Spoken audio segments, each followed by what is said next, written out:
রামিসা হত্যা মামলা যেটা খুবই আলোচিত সাম্প্রতিক মামলা, তারও সমস্ত রেফারেন্সের নথি সুপ্রিম কোর্টে চলে এসেছে। এ সম্পর্কে আপনাদেরকে আমি আগেই জানিয়েছিলাম এবং সেই অনুযায়ী আমরা আশা করছি হয়তো যে দ্রুত পেপার বুক সম্পন্ন হয়ে যাবে। দ্রুত পেপার বুক সম্পন্ন হয়ে গেলে আমরা প্রত্যাশা করতে পারি হয়তো যে রবিবারে এই তালিকার মধ্যে এই মামলাটিও আসতে পারে। এছাড়া অন্যান্য এই জাতীয় যে মামলা আছে সেই মামলাগুলো যেভাবে আসবে সেগুলো আমরা শুনানি করব। আমাদের পক্ষ থেকে অ্যাটর্নি জেনারেল অফিসের যারা এই জাতীয় মামলার শুনানিতে অভিজ্ঞ তাদেরকে দিয়ে স্পেশাল টিম করে দেওয়া হয়েছে, আইনজীবীদের প্যানেল তৈরি করে দিয়েছি, যারা আজকের লিস্ট দেখে শুক্রবার এবং শনিবার দুদিন বন্ধের দুদিন তারা মামলাতে পড়াশুনো করবেন, স্টাডি করবেন, আর্গুমেন্ট তৈরি করবেন, যাতে রোববার থেকে আমরা আদালতকে ইফেক্টিভলি আমরা এই মামলাগুলো পরিচালনা করতে পারি।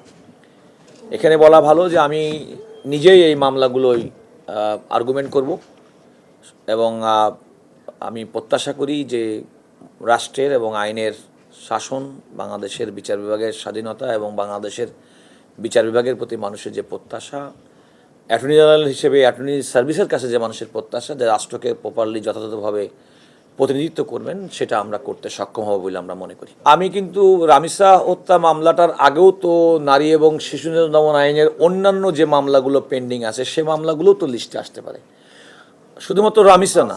আমি বললাম কোনো এই আদালতে যে কোনো মামলা, যে মামলায় আসবে না কেন সেই মামলার শুনানি করার জন্যেই রাষ্ট্রের পক্ষে অ্যাটর্নি জেনারেলের অফিস শুক্রবার এবং শনিবারের মধ্যে প্রয়োজনীয় প্রস্তুতি গ্রহণ করবে, যেন কোনো কারণে কোনো মামলার শুনানির ক্ষেত্রে কোনো বিলম্ব না ঘটে। দ্বিতীয়ত হচ্ছে, আমার পক্ষ থেকে সুস্পষ্ট ভাষায় আমাদের আইন কর্মকর্তাদেরকে বলে দিয়েছে এবং আমি নিজে, কোনো মামলায় আমাদের পক্ষ থেকে মুলতবি চাওয়া হবে না। আমাদের যে কোনো মামলায় মুলতবি চেয়ে মামলা বিলম্ব করার যে প্রবণতা অনেকের মধ্যে কাজ করে, এই ক্ষেত্রে আমাদের মধ্যে সেটি কাজ করবে না।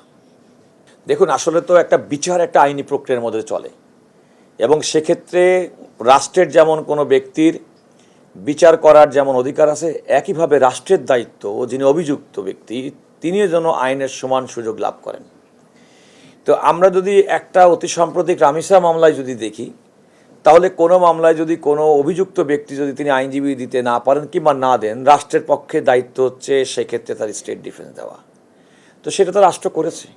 একটা মামলা, আরেকটা কথা বলে রাখি, যারা এই কথাটি বলে থাকেন, হ্যাঁ অনেক ক্ষেত্রে যেটা হতে পারে না তা না, কিন্তু আমাদের সংবিধানও কিন্তু দ্রুত এবং বিচার প্রাপ্তির একটা সাংবিধানিক অধিকার প্রত্যেকের রয়েছে। যিনি হত্যাকাণ্ডের শিকার হয়েছেন তার পরিবার দেখতে চান যারা হত্যাকারী তারা আইনের মুখোমুখি হয়েছেন, এবং যিনি অভিযুক্ত ইনোসেন্ট ব্যক্তি, নিরপরাধ ব্যক্তি, তিনি যেন কোনো কারণে আইনের দ্বারা আইনি বিচারের মাধ্যমে যেন কোনো অন্যায় শিকার সেটাও সুনিশ্চিত করা রাষ্ট্রের দায়িত্ব। সুতরাং দেখতে হবে যে এই মামলাটি তড়িঘড়ি বলতে কী বোঝান আপনি, আর বিলম্ব বলতে কী বোঝায়।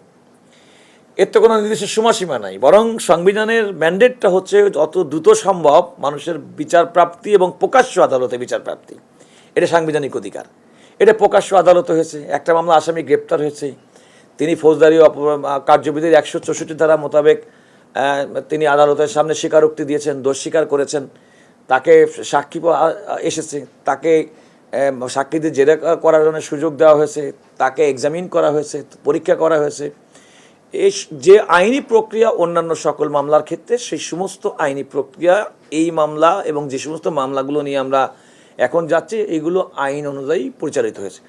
সুতরাং আইন অনুযায়ী যদি আইনের সঠিক প্রয়োগ হয়, তাহলে তো কোনো ব্যক্তির ন্যায় বিচার থেকে বঞ্চিত হওয়ার কোনো সুযোগ নেই। আর যে আশঙ্কার কথা বললেন, এমন আশঙ্কা মানুষ যারা বলবেন যে খুব দ্রুত হয়েছে, তারা তো এই আশঙ্কাও ব্যক্ত করেন দীর্ঘসূত্রিতার কারণে মানুষ ন্যায় বিচার পাচ্ছে না। সুতরাং আপনি কোন দিকে যাবেন? বরং আমি মনে করি রাষ্ট্রের দায়িত্ব দ্রুততম সময়ে কোনো অপরাধ এবং অপরাধীর বিচারের মুখোমুখি করে ন্যায় বিচার প্রতিষ্ঠার মাধ্যমে প্রকৃত দোষী দায়ী ব্যক্তিদেরকে শাস্তি দেওয়া এবং নিরপরাধ ব্যক্তিদেরকে মুক্ত করা। না, এটা তো আইনমন্ত্রী হিসেবে তিনি যেহেতু বলেছেন বাজেটের ব্যাপারটা, এটা তো অবশ্যই আমি নিজেও তো অ্যাটর্নি জেনারেল অফিসে এখানে বসে তার প্রয়োজনীয়তা অনুভব করছি যে অ্যাটর্নি জেনারেল অফিসের আমাদের আনুষঙ্গিক যে সমস্ত খরচ, এমনকি মামলা সেগুলো অনেক ক্ষেত্রে আমাদের আইন কর্মকর্তাদের ব্যক্তিগত পকেট থেকে করতে হয়। তো সে কিন্তু আমরা এত সত্ত্বেও রাষ্ট্রের প্রয়োজনে কাজ করে থাকি। আইনমন্ত্রী সাহেব তো তার অবস্থান থেকে সঠিকই বলেছেন যে বিচার অঙ্গনের জন্য, বা আমি নিজে অ্যাটর্নি জেনারেল অফিসের কথাও বলতে পারি, এখানেও আমাদের বাজেট সংকট, বাজেট স্বল্পতা আছে। আমাদের মাথায় রাখতে হবে এটাও সত্যি যে আমরা বাংলাদেশকে যদি এগিয়ে নিতে চাই, আমাদের সীমিত সম্পদ, সীমিত অর্থের মধ্যে দিয়েই আমরা যত বেশি মানুষের কল্যাণে কাজ করতে পারবো, সেটা আমাদের হওয়ার প্রত্যাশা।